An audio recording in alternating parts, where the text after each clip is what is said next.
자, 우리가 지금 느헤미야 40일 특별기도 기간에 주일에는 느헤미야서를 살펴보고 있습니다. 느헤미야는 전체 13장까지 있는데요. 크게 두 부분으로 나누어질 수 있습니다.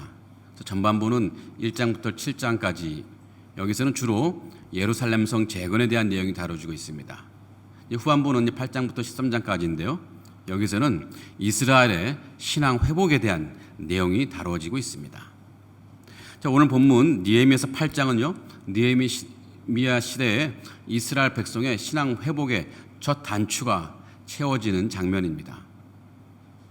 140년 동안 무너진 채로 방치되었던 예루살렘 성벽과 성문과 망대가 이제 느헤미야의 주도로 52일 만에 완전히 복구되었습니다. 이거 엄청난 일이죠.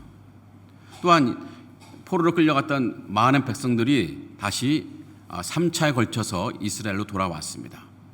이제 외형적으로는 이스라엘은 민족이 회복된 것처럼 보입니다. 하지만 이제 더 중요한 회복이 남았는데 그것은 이스라엘의 신앙 회복이었습니다.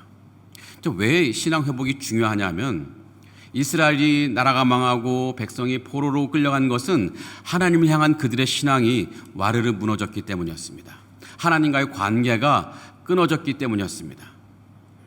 이제 느헤미야 시대에 이스라엘 백성들이 이제 비로소 깨달은 것이 있습니다. 그들이 깨달은 것이 뭐냐면 하나님과의 관계가 온전하지 않으면 이스라엘과 그 백성은 온전할 수 없다는 것입니다. 안전할 수 없다는 거예요. 평안할 수 없다는 것입니다. 그래서 이제 예루살렘 성이 재건되고 이스라엘 백성들이 포로에서 돌아온 이 시점에 백성들은 느낀 것입니다. 우리가 진정으로 회복되어야 될 것은 하나님과의 관계이구나, 신앙의 회복이구나, 이런 것을 깨닫던. 그래서 오늘 말씀 8장 바로 이스라엘 신앙 회복의 첫 장면을 우리에게 보여주고 있습니다. 자, 이스라엘 백성들이 지금 수문 앞 광장에 모였습니다.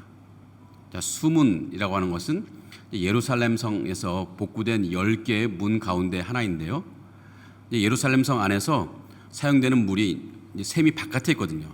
이 물이 안쪽으로 드나드는 그 문이 라고 해서 이제 수문, 워러게이트라고 부르는데요. 이 수문 앞에 큰 광장이 있었던 것 같습니다. 백성들이 이제 여기에 모였습니다.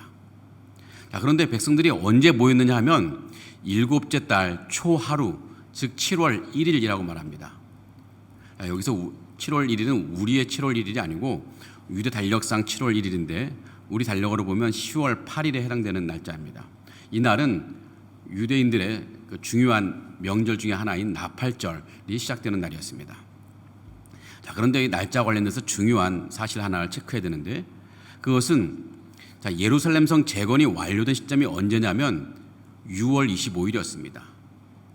그러니까 백성들이 예루살렘 성이 재건되고 5일 만에 다시 예루살렘 성에 모인 것입니다. 자, 이스라엘 백성들이 여기 수문 앞 광장 앞에 모인 까닭은 무엇일까요? 그것은 그들이 하나님 말씀을 너무너무 갈망하고 사모했기 때문에 여기에 모였습니다. 자, 우선 오늘 말씀 1절을 볼까요? 여기 이런 말씀 있죠. 이스라엘 자손이 자기들의 성읍에 거주하였더니 7째 달에 이르러 모든 백성이 일제히 수문 앞 광장에 모여 학사 에스라에게 여호와께서 명령하신 모세 율법책을 가져오기를 청하매. 자, 백성들이 이날에 자발적으로 예루살렘 성 수문에 모였는데 이곳에서 에스라 선지자에게 부탁합니다. 무슨 부탁이냐면 모세 율법을 가져와서 우리에게 들려달라, 우리에게 읽어주라는 부탁이었습니다. 이것은 굉장히 독특한 장면이에요. 에스라가 먼저 율법책을 가져와서 백성들에게 모이게 한 다음에 그들에게 말씀을 읽혀주는 것이 아니라 백성들이 먼저 모여서 에스라에게 부탁하는 거예요. 말씀을 가져와서 우리에게 읽어주세요. 이것은 굉장히 독특한 장면인데, 왜냐하면 구약성경 어디에도 백성들이 자발적으로 지도자들에게 말씀을 읽어달라고 한 적이 없습니다. 오직 여기 본문에만, 여기에만 기록되어 있는 요청사항입니다. 이것이 무엇을 의미합니까? 그래서 그들이 말씀을 갈망하겠다는 거예요. 말씀을 사모한다는 거예요. 그들이 말씀을 사모하고 말씀을 갈망한 장면이 또 뒤에 나오는데요. 에스라가 모든 백성들 앞에서 율법책, 곧 하나님의 말씀을 쫙 폈습니다. 이때 백성들이 어떻게 반응했을까요? 5절을 볼까요? 자, 에스라가 모든 백성 위에 서서 그들 목전에 책을 펴니 책을 펼 때 모든 백성이 일어서니라. 에스라가 성경 폈는데 백성들이 그 광경을 보고 그냥 앉아 있지 못하고 다 일어서는 거예요. 백성들이 이 하나님의 율법책에 펼 자리에서 차마 앉아 있지 못하는 거예요. 내가 사모하는 말씀이 이제 읽혀질 텐데 내가 어찌 앉아서 이 듣겠느냐. 그들의 겸손한 태도를 드러내고 있습니다. 그 태도가 무엇을 말하냐면 이제 주님이 어떤 말씀을 하시더라도 내가 그대로 복종하고 말씀에 순종하겠습니다. 이런 마음을 가지고 일어서는 거죠. 언젠가 사무엘이 하나님 말씀에 대해 반응한 장면이 있습니다. 사무엘상 3장 10절에 보면 이런 말씀이 있죠. 말씀하옵소서 주의 종이 듣겠나이다. 말씀만 하옵소서 주의 종이 듣겠습니다. 어떤 말씀 하시더라도 내가 순종하겠습니다 하는 심정을 담은 이 사무엘의 고백인데요, 지금 이스라엘 백성들은 바로 이 사무엘의 심정으로 하나님 말씀을 기다리는 것입니다. 어떤 말씀을 하신다라도 내가 듣겠습니다. 말씀에 대한 사모함이 이들의 태도에 들어와 있습니다. 자, 그들이 하나님 말씀을 사모한 또 다른 장면이 있는데요, 이제 에스라가 말씀을 폈을 때 이제 백성들이 다 일어섰는데 그 후에 에스라가 하나님 말씀을 계속 읽어갈 때 그들은 어떻게 했을까요? 자, 그들은 계속 말씀이 선포될 동안에 중간에 앉지 않았습니다. 계속 선체로 이 말씀을 듣는데 한번 7절 후 한번 볼까요? 백성이 제자리에 서 있는 동안 그들에게 율법을 깨닫게 하였는데 그 다음 서 있는 거예요. 그들은 선체로 하나님 말씀 듣는데 더 중요한 것은 그 다음에 있습니다. 얼마 동안 서 있었냐면은 무려 6시간 동안 서 있었습니다. 3절을 볼까요? 수문 앞 광장에서 새벽부터 정오까지 남자나 여자나 알아들을 만한 모든 사람 앞에서 읽음에 무흡 백성이 그 율법책에 귀를 기울였는데, 자, 새벽부터 정오까지 대략 6시간입니다. 그 시간 동안 에스라도 말씀을 계속 읽고 또 해석해 주는데 백성들도 앉는 것이 아니라 그대로 선체로 이 말씀을 듣고 있는 거예요. 얼마나 말씀을 사모했고 얼마나 말씀을 갈망했으면 차마 앉지를 못하는 거예요. 자, 이스라엘 백성들이 왜 이렇게 하나님 말씀을 이토록 사모했을까요? 왜 갈망했을까요? 그것은 그들이 너무나 절실하게 깨달은 것이 있기 때문이었습니다. 그것은 하나님과의 관계가 자신의 안전에서 가장 중요하다는 것을 너무 깊이 깨달았기 때문이었습니다. 비록 예루살렘 성이 재건되었지만, 그래서 자신들의 안전이 확보된 것처럼 보이지만 자신들의 진정한 안전한 또 든든한 보호함은 이 예루살렘 성이 보장해 주는 것이 아니라는 것을 너무나 절실히 깨달았습니다. 왜냐? 자기들은 예루살렘 성이 다 무너진 것을 보았거든요. 그들은 하나님 말씀을 통해서 하나님 뜻을 알고 그것을 통해 하나님과 올바른 관계를 맺는 것만이 자신의 안전이 보장된다는 것을 너무나 깊이 알았던 것입니다. 느헤미야 시대 이스라엘 백성들은 과거에 예루살렘 성이 바벨론 군대에 의해 허무하게 무너진 것을 다 알고 있습니다. 그리고 140년 동안 넘도록 그 성이 회복되지 못했다는 것을 너무나 잘 알고 있습니다. 그것을 보면서 그들은 하나님이 지키지 않으신다면 그 성이 아무리 견고한 성이라 할지라도 허무하게 무너질 수밖에 없다는 것을 깨달은 것이죠. 자, 이것에 대해서 오래전 솔로몬이 진작에 깨닫고 고백한 것이 있습니다. 자, 솔로몬이 시편 127편 1절에서 교훈한 적이 있는데 여기 이런 말씀이 있습니다. 여호와께서 집을 세우지 아니하시면 세우는 자의 수고가 헛되며 여호와께서 성을 지키지 아니하시면 파수꾼의 깨어 있음이 헛되도다. 아무리 사람이 집을 잘 세운다 할지라도 하나님이 함께 세우지 않으면 그 집은 온전할 수 없다는 거예요.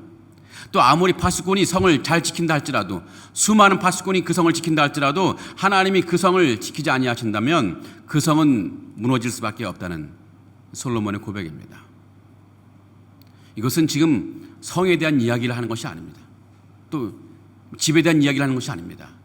하나님과의 관계가 어떤지, 우리 인생에 앞으로 나아갈 길이 어떤 건지를 밝혀주는 것입니다. 하나님과 동행하지 않는 그 인생은 온전해질 수 없다는 거예요.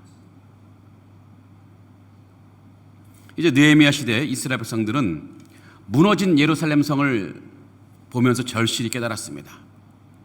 이스라엘과 자신의 삶에서 샬롬을 누릴 수 있는 길, 평안을 누릴 수 있는 길은 세상의 그 어떤 것보다 하나님의 보호하심이 가장 중요하다는 것을 생생하게, 너무 중요하게 체험하고 깨달았습니다. 하나님의 보호하심을 받으려면 하나님과 바른 관계가 있어야 한다는 것도 이들은 깨달았습니다. 자, 이스라엘 백성들은 이제 하나님과의 바른 관계를 다시 회복하기 위해서 이제 말씀으로 돌아가자. 하나님 말씀이 무엇이든지 우리들이 그 뜻대로 순종하자 하는 마음으로 하나님 말씀 앞에서 서게 된 것입니다. 이 하나님의 말씀을 통해서 백성들은 우리가 하나님과 어떤 바른 관계를 가질 수 있는지, 우리가 어떻게 살아야 되는지를 깨달을 수 있다고 믿었기 때문이었습니다. 그래서 이스라엘 백성들은 하나님의 말씀에 귀를 기울이고 또 그 말씀에 순종하기로 한 것입니다. 자, 이 백성들이 예전에 이것을 깨달았다면 이스라엘은 멸망당하지 않았을 것이고 예루살렘 성은 무너지지 않았을 것입니다. 이제 늦게라도 깨달아서 다시 하나님께로 돌아오고 말씀으로 돌아온 것은 너무나 귀한 일이지만 이들은 너무 비싼 대가를 치르고 돌아와야 했습니다. 자, 그래서 예루살렘 성이 재건된 지 겨우 5일 만에, 여러분 이 5일 만에 돌아왔다는 건 굉장한 일입니다. 지금 각 성에 흩어져 살고 있습니다. 예루살렘 성 재건하고 나서 집으로 돌아가는데 하루 이틀, 또 갔다가 돌아오는데 하루 이틀, 그러면 실제로 자기 집에는 겨우 하루나 이틀밖에 안 있고 돌아온 거예요. 여러분 52일 동안 그 짧은 기간에 성을 재건했다면 굉장히 압축적으로 한 것이거든요. 밤낮으로 일을 했다는 거예요. 얼마나 피곤했겠습니까? 그런데 5일 만에 다시 예루살렘 성 수문 앞에 모인 것입니다. 왜냐하면 하나님과의 관계를 회복시켜 주는 것이 이 예루살렘 성을 재건한 것보다 훨씬 중요하다는 것을 너무나 절실히 깨달았기 때문이었습니다. 성도 여러분, 우리가 이제 성경을 보면서 얻는 유익 가운데 하나는요, 이스라엘 백성의 이런 역사를 보면서 우리가 범하지 말아야 할 실수가 무엇인지를 우리가 알게 되는 것인데요. 지금 느헤미야 시대의 백성들이 깨달은 것을 우리도 깨달을 그런 필요가 있습니다. 여러분, 우리 인생의 안전은요, 세상의 그 어떤 곳에 달려있는 것이 아닙니다.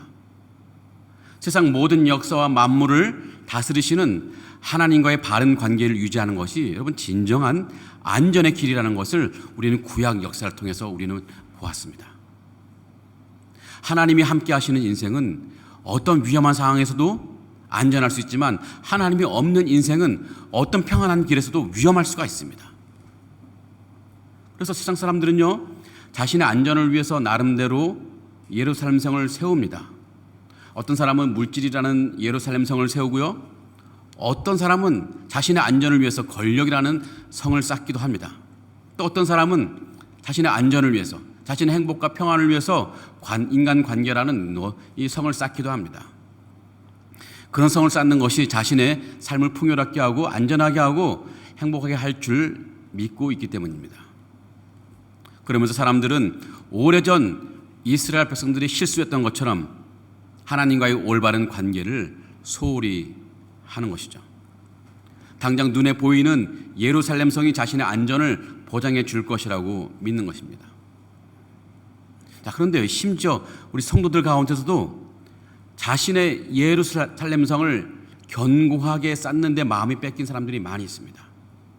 하나님과의 관계를 중요하게 여기고 하나님과의 또 신앙을 회복하는 것, 그것보다도 내 세상 속에서 내 안전, 내 예루살렘 성을 쌓는 일에 급급한 거예요. 그러면서 하나님과의 바른 관계를 놓아버린 분들이 꽤 많이 있습니다.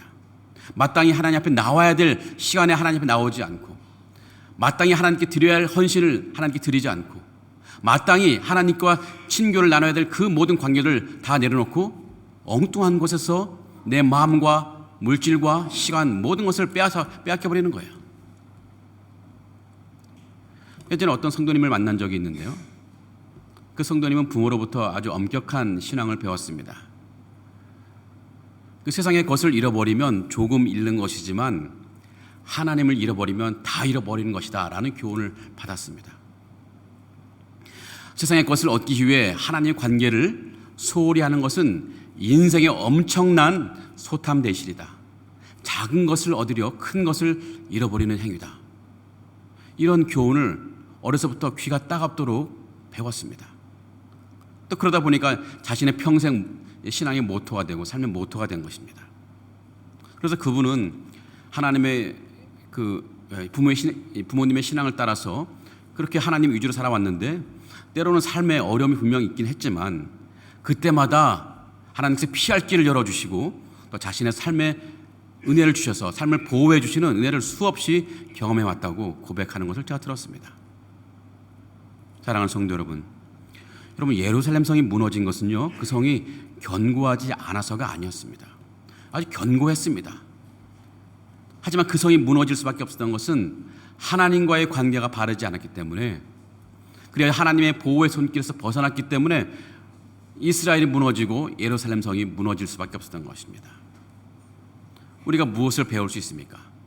우리는 무엇보다도 하나님과의 바른 관계를 유지하는 것이 너무너무 절대적으로 필요하다는 것입니다.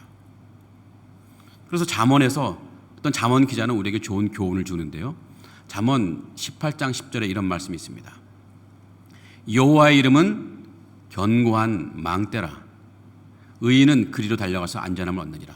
다시 한번 읽어볼게요. 여호와의 이름은 견고한 망대라. 의인은 그리로 달려가서 안전함을 얻느니라. 거기에 안전함이 있다는 거예요.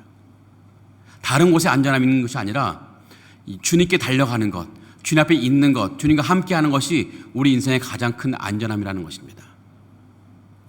성도 여러분, 이 솔로몬이 시편에서 말했던 것처럼 또 잠언 기자가 이 잠언에서 교훈했던 것처럼 이런 말씀들을 우리 가슴에 새기며 살면 좋겠습니다.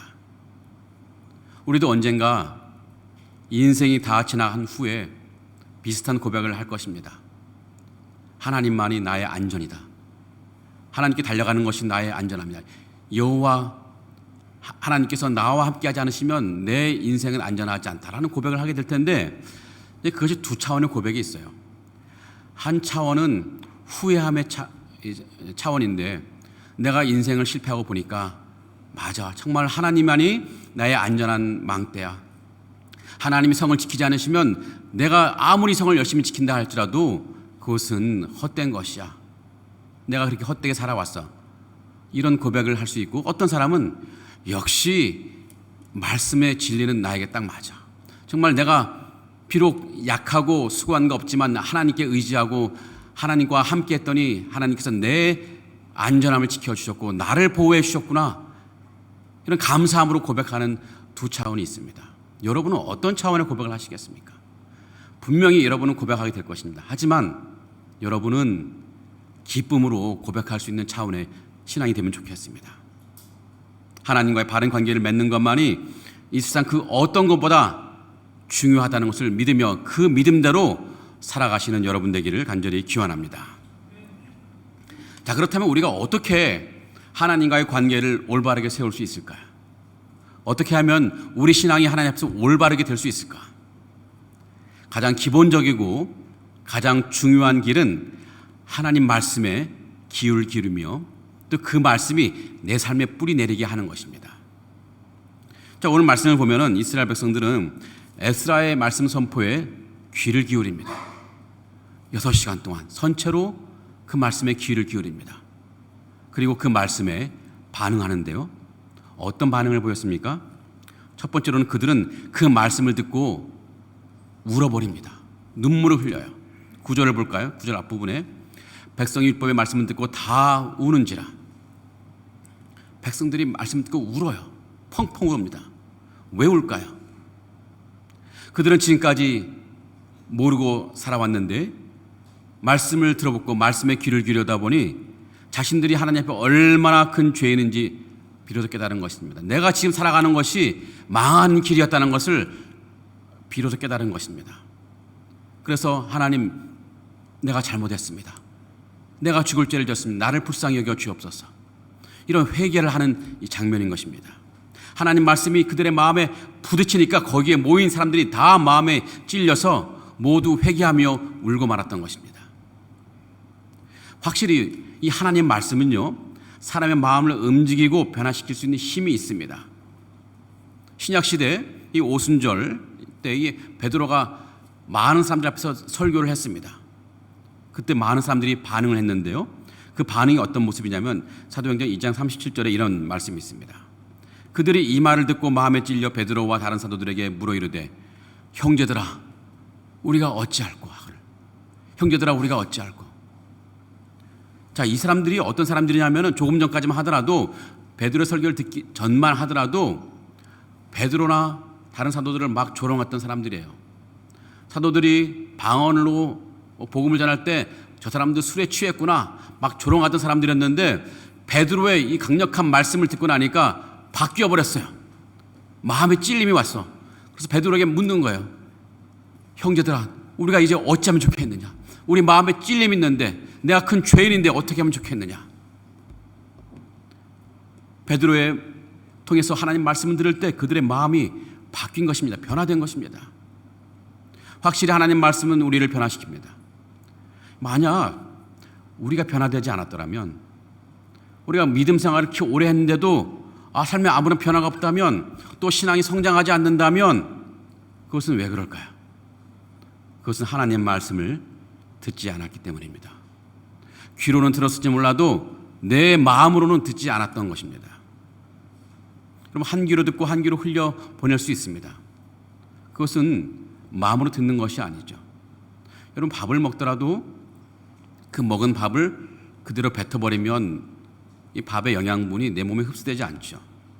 밥을 먹을 때 그 안에 삼켜버려야 그 밥의 영양분이 내 몸에 들어오는데요.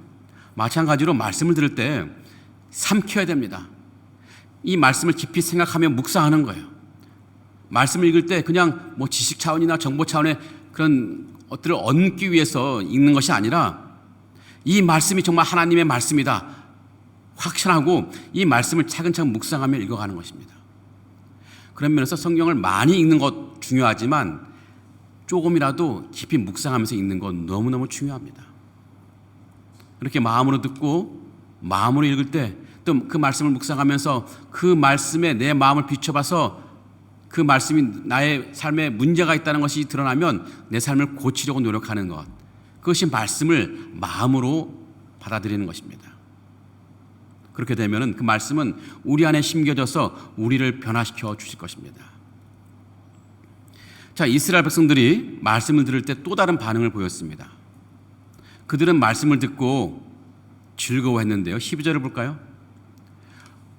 12절에 모든 백성이 곧 가서 먹고 마시며 나누어 주고 크게 즐거워하니 이는 그들이 그 읽어 들려준 말을 밝히 알미라. 백성들이 즐거워하고 있습니다.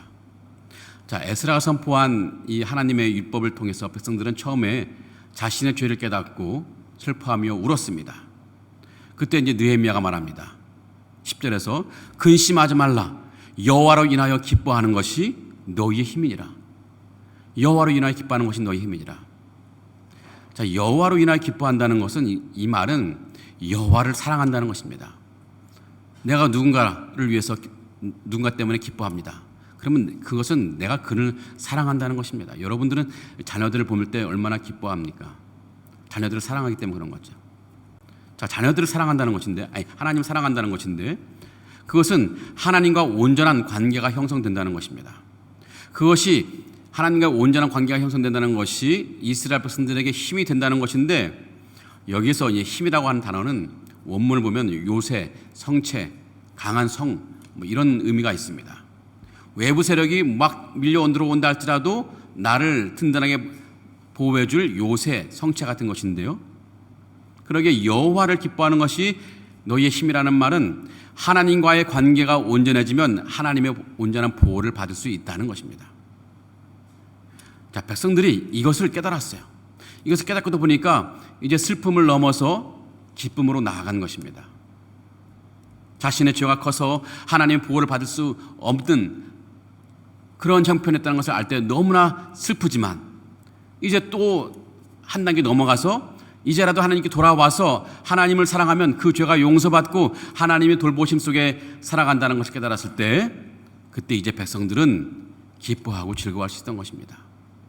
말씀으로 인해 기뻐하고 즐거워할 수 있는 거예요. 이제 이스라엘 백성들은 신앙적으로 온전히 회복된 사람들이 되었습니다. 자, 이들이 회복된 것을 어떻게 알 수 있느냐 하면 그들이 말씀에 이렇게 반응하기 때문이었습니다. 말씀에 울고 말씀에 웃는 이 사람들, 신앙적으로 회복된 사람들입니다. 이제 그들은 정말로 말씀을 사모하게 되었습니다. 말씀에 회개하고 말씀에 기뻐하는 것은 말씀을 사모해서 말씀을 마음으로 듣기 때문이었습니다. 자, 이것은 그들이 이제 신앙적으로 건강해지고 영적으로 성숙해졌다는 증거입니다. 여러분, 이게 신앙이 성장하고 성숙해지면요, 자연스럽게 그 사람은 하나님 말씀을 사모하게 됩니다. 왜냐하면 여러분, 신앙적으로 건강해지고 영적으로 성숙해질수록 하나님에 대해 더 알고 싶거든요. 하나님이 어떤 분인지 궁금해지고 또 하나님이 어떤 일을 행하셨는지가 더 알고 싶어집니다. 하나님 뜻대로 살고 싶어지는데, 그래서 하나님 말씀이 꿀보다 달달하는 그런 느낌이 무엇인지 알게 되는 거예요. 그렇게 하나님이 어떤 분인지, 하나님이 어떤 일을 행하셨는지, 나를 위해 무슨 일을 행하셨는지, 또 그래서 우리가 어떻게 살아야 되는지를 알려주는 것이 바로 곧 하나님의 말씀. 그렇기 때문에 하나님 말씀을 더 가까이 하고 싶어지는 거예요. 하나님 말씀을 사모하고 갈망할 수밖에 없는 상황이 되는 것이죠. 그러게 우리 신앙 상태를 이제 확인하는 방법 중에 하나가 뭐 여러 가지가 있긴 하겠지만 말씀에 대한 사모함 여부에 있습니다. 하나님 말씀에 대한 사모함이 있다면 그것은 신앙적으로 내가 건강하다는 증거입니다. 반대로 하나님 말씀에 대한 사모함이 없고 오히려 관심이 없다면, 성경은 뭐 일주일에 한 번씩 교회 올 때 오는 것이라고 생각하는 그 정도라면 그것은 신앙적으로 침체 상태에 있거나 신앙이 건강하지 않다는 증거일 가능성이 높습니다. 다 그런 건 아닙니다만 그럴 가능성이 많다는 거예요. 신앙이 건강하거나 영적으로 성숙해지면 말씀을 사모할 수밖에 없기 때문입니다. 제가 자주 사용하는 용어가 있습니다. 많이 들어봤을 텐데, 선순환 사이클이라는 말이죠. 악순환과 반대되는 것인데, 이 말씀과 신앙에는요, 이 선순환 사이클 관계가 있습니다. 여러분, 그 말씀을 읽어가면서 또 신앙 더 묵상하게 되면 신앙이 성장하게 되는데, 또 신앙이 성숙해지면 성숙해진 만큼 또 말씀을 사모하게 되어 있어요. 그래서 말씀을 더 많이 읽고 묵상하고 또 깊이 그 말씀대로 살아가는 노력하다 보면 신앙이 더 성숙해지고, 그래서 이 말씀과 신앙이 왔다 갔다 하면서 상승 기류를 타죠. 올라가는 거예요. 그러게 이것을 이제는 말씀과 신앙의 선순환 사이클이라고 이제 표현할 수 있는데, 선순환 사이클이 있으면 반대로 악순환 사이클도 있습니다. 말씀을 읽지 않고 묵상하지 않으면 신앙의 건강을 유지하기가 어렵습니다. 영적으로 성장하기가 어렵습니다. 아기들이 먹지 않고서 건강을 유지하거나 성장하기 어렵듯이 사람이, 우리 인생이 하나님 말씀을 먹지 않으면 영적으로 성장하기가 어렵습니다. 그래서 신앙이 건강하지 않거나 영적으로 또 성장이 지체되면요, 그만큼 또 말씀에 대한 관심이 약해집니다. 또 말씀에 대한 관심이 약해지면 말씀을 가까이 하지 않죠. 그러다가 신앙 침체가 되는데, 이 말씀과 신앙이 점점 줄어들면서 계속 다운 밑으로 하강합니다. 이게 이 악순환 사이클이죠. 제가 연초에 우리 교회 성도님들이 이런 말씀과 신앙의 선순환 사이클에 들어가기를 바라는 마음으로 성경 읽기표를 나누어 드렸습니다. 그러면서 성경 읽기표를 다 채워오면 제가 연말에 선물을 드리겠다고 약속했는데 좀 문제가 생겼습니다. 여기 알아보니까 너무 많은 분들이 성경을 열심히 읽고 성경 읽기표를 체크해 표시해 두더라고요. 제가 이 선물을 감당할 수 있을지 좀 걱정이긴 해서 좀 힘든데, 심지어 어떤 분은요, 수술을 앞두고 수술 기간 동안, 회복 기간 동안 성경을 읽지 못하고 체크 못하니까 미리 앞당겨서 다 읽고 다 체크해놨어요. 그걸 저한테 사진으로 보내줬어요. 야, 큰일 났다. 선물 어떻게 다 준비할까? 이거는 감사의 걱정이니까 여러분 염려하지 마시고, 혹시 아직까지 체크가 많이 비어있는 분, 이제 반 지났습니다. 나머지 기간에 열심히 읽고 체크해 주시면 좋겠습니다. 이렇게 말씀을 읽을 때 선순환 사이클로 들어갈 수 있는 길이 열릴 것입니다. 자, 이외에도 제가 우리 교회 성도들이 이 말씀과 신앙의 선순환 사이클에 진입할 수 있기를 바라면서 두 가지 길을 추천하고 싶은데, 그것은 늘 말씀드렸지만 그것은 이 구역 모임에 참석하는 것입니다. 이 구역 모임이 좋은 것은요, 구역 모임에서 하나님 말씀을 나눌 때 하나님 말씀을 깊이 있게 묵상하고 또 연구할 수 있다는 것입니다. 자, 우리 교회 순장님들 대부분 말씀에 대한 훈련을 잘 받은 분들입니다. 이 말씀을 정보 차원으로 읽는 분이 아니고요, 그 말씀의 의미를 연구하고 묵상하고 적용하는 훈련을 잘 받은 분들입니다. 게다가 또 이 순장님들은 구역 모임 이전에 앞서서 이 본문에 대한, 또 구역 교제에 대한 충분한 교육을 받습니다.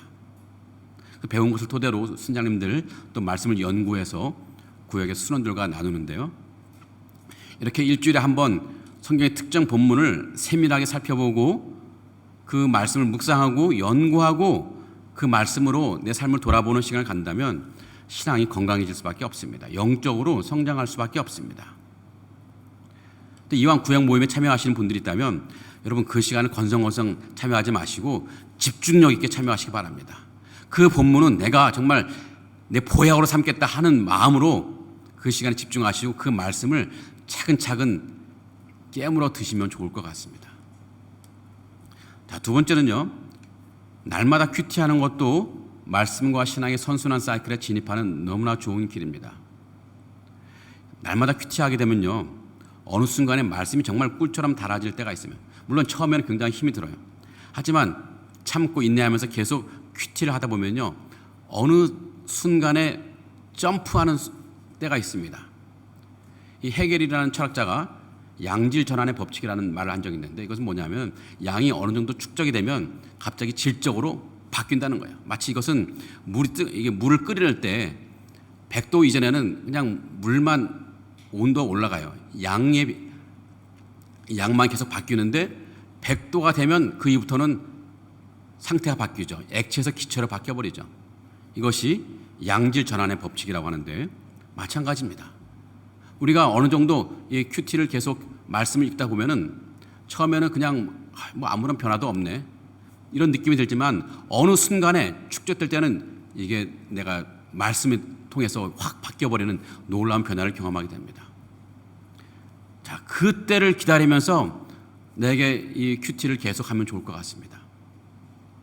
또 다시 한번 또 다른 비유를 들자면은 마치 비행기가 이륙하는 것 같은데요, 처음엔 비행기가 이륙할 때 테이크업 할 때 굉장히 비행기가 위험하죠. 어렵습니다. 하지만 어느 정도 고도에 올라가면 약 뭐 10km 정도 올라가면요, 비행기는 그 다음부터는 이 평탄한 비행을 합니다. 그걸 순항이라고 하고 크루즈라고 하는데, 자, 우리 말씀을 읽다가 큐티하다가 그런 순간이 오게 됩니다. 처음에 힘들지만 어느 순간에 이르게 되면은 내가 자동적으로 큐티를 하게 돼요. 큐티하는 것이 습관화되고 큐티함을 통해서 내가 더 큰 기쁨을 누리고 큐티를 안 하면 이상하게 되는 그런 상황이 생깁니다. 그때까지 한번 여러분 인내심 갖고 큐티를 해보시면 좋을 것 같습니다. 우리 교회 매일 성경책 너무나 좋은 귀한 큐티집입니다. 꼭 큐티를 통해서 이런 말씀과 신앙의 선순환 사이클에 들어가시면 좋겠습니다. 여하튼 우리는 말씀과 신앙의 선순환 사이클에 들어와야 됩니다. 이미 많은 분들이 이 말씀과 신앙의 선순환 사이클에 들어와 있습니다. 혹시 아직 들어오지 못한 분이 있다면 뭐 구역 모임을 통해서 또 다른 걸 통해서 또 신앙의 또 큐티를 통해서 말씀과 신앙의 선순환 사이클로 들어오시면 좋겠습니다. 여러분, 일주일에 한 번 설교 듣는다고 그것으로 만족하면 안 됩니다. 또 뭐 여러 인터넷에서 방송에서 설교 듣는 것으로 내가 말씀을 가까이 한다고 오해하시면 안 될 것 같습니다. 그것은 수동적으로 듣는 것이다 보니까 자칫 그냥 한 귀로 듣고 한 귀로 흘려보낼 수 있습니다. 내가 적극적으로 이 말씀을 먹고 마셔야 돼요. 그래서 구역 모임을 통해서 정말 말씀을 깨물어 드시고 혹은 큐티를 통해서 정말 말씀을 내 안에 집어넣는 그런 작업이 필요하다는 거예요. 그렇게 적극적으로 하나님 말씀에 다가설 때 하나님께서는 우리 인생과 신앙에 놀라운 부흥을 허락해 주실 것입니다. 성도 여러분, 결론적으로 말하면 여러분, 말씀을 깊이 사모하는 여러분 되길 바랍니다. 예배 시간에 설교를 그냥 인간의 소리에 듣지 마시고 하나님의 음성으로 들으면 또 좋겠고요. 또 성경을 읽을 때 단지 인문학 서적을 읽듯이 그냥 요약하고 지식으로 듣지 마시고 그 말씀이 내 영적인 생명을 유지시킨다는 그런 확신을 가지고 이 말씀을 묵상하고 그 말씀으로 내 삶을 비춰보시기 바랍니다. 그래서 말씀이 내 삶이 비춰졌을 때 내 삶이 틀렸다 하면 그 순간 바꾸시기 바랍니다. 그러는 동안 우리들의 믿음은 말씀을 통해서 놀라운 부흥을 경험하게 될 것입니다. 우리의 믿음에 부흥이 일어날 때 우리 삶은 하나님과의 관계가 온전히 회복될 수 있습니다. 그리고 하나님의 세심한 보호하심 속에 우리가 살아갈 수 있습니다. 그런 인생이 될 수 있어요. 그러므로 여러분 간절히 바라기는 말씀을 사모함으로 인생과 신앙의 놀라운 부흥을 경험하면서 날마다 하나님의 은혜 속에 살아가시는 여러분 되기를 간절히 기원하고 축복합니다. 아멘. 우리 다 같이 일어나셔서 찬양 부르시고 같이 기도하도록 하겠습니다. 오소서 진리의 성령님, 오소서 진리의 성령님, 이 땅은 들며 임하소서. 거짓과 탐욕 죄악에 무너지 우리 가슴 정케 하소서. 오소서 은혜의 성령님, 하늘 가르고 임하소서. 거룩한 불꽃 하늘로서 임하사 타오르게 하소서. 주 영광 위에 부흥의 불길 타오르게 하소서. 진리의 말씀 이 땅 새롭게 하소서. 은혜의 강물 흐르게 하소서. 성령의 바람 이 땅 가득 불어와 흰 옷 입은 주의 순결한 백성 주의 영광 위에 이제 일어나 열방을 치유하며 행진하는 영광의 그날을 주소. 부흥의 불길 타오르게 하소서.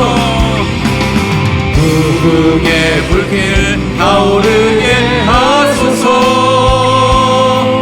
진리의 말씀 이 땅 새롭게 하소서.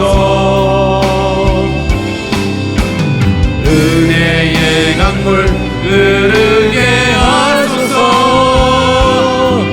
성령의 바람 이 땅 가득 불어와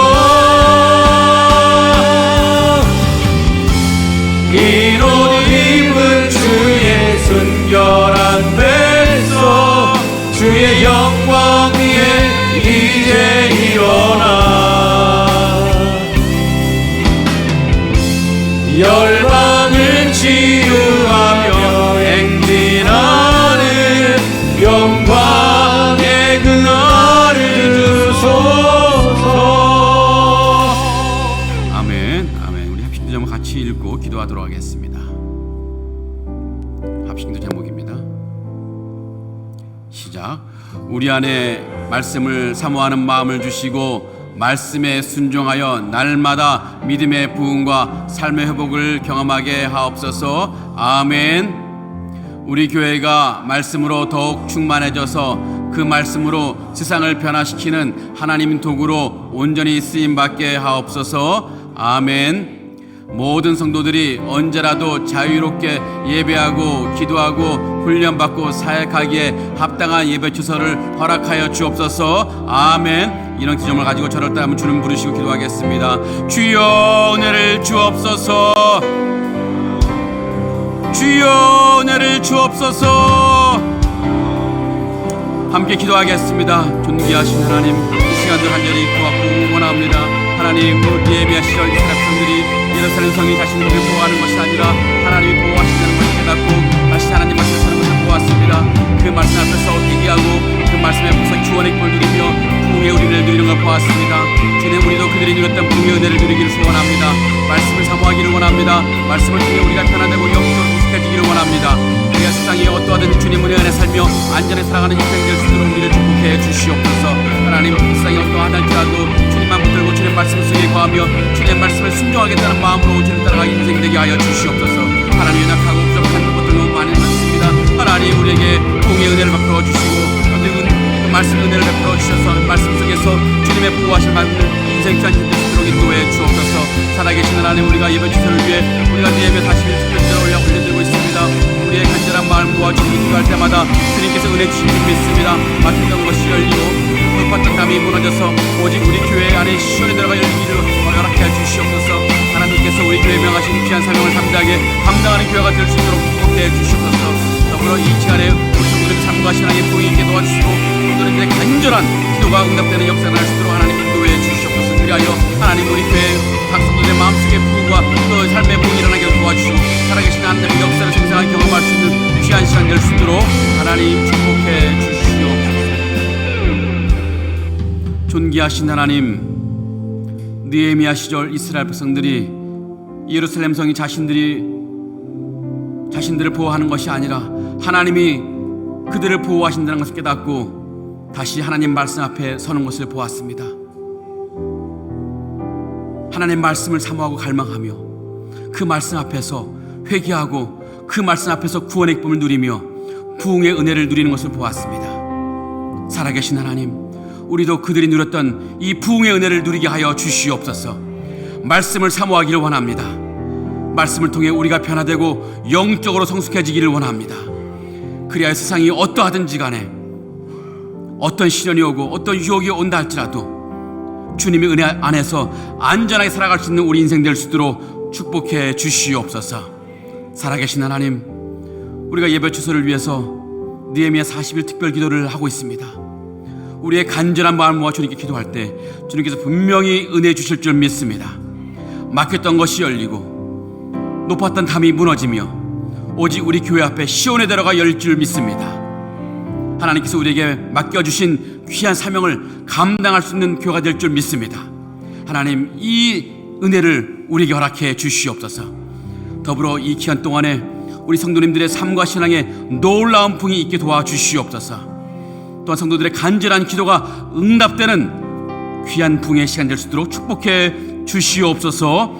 예수님 이름으로 감사하며 기도합니다. 아멘. 이제는 우리의 구원을 자신의 몸을 내어주시기까지 허락해 주신 우리 예수 그리스도의 은혜와 우리를 사랑하시되 끝까지 사랑하시는 성부 하나님의 사랑과 말씀으로 우리를 치유하시고 회복시켜 주시는 성령님의 인도하심이 주님의 말씀을 사모하며 주님의 말씀을 갈망하며 주님의 말씀에 순종하여 주님의 보호하심을 간구하며 기대하는 상하이 하는 연합교회와 성도들 머리 위에 지금부터 영원토록 함께 하실지어다. 아멘.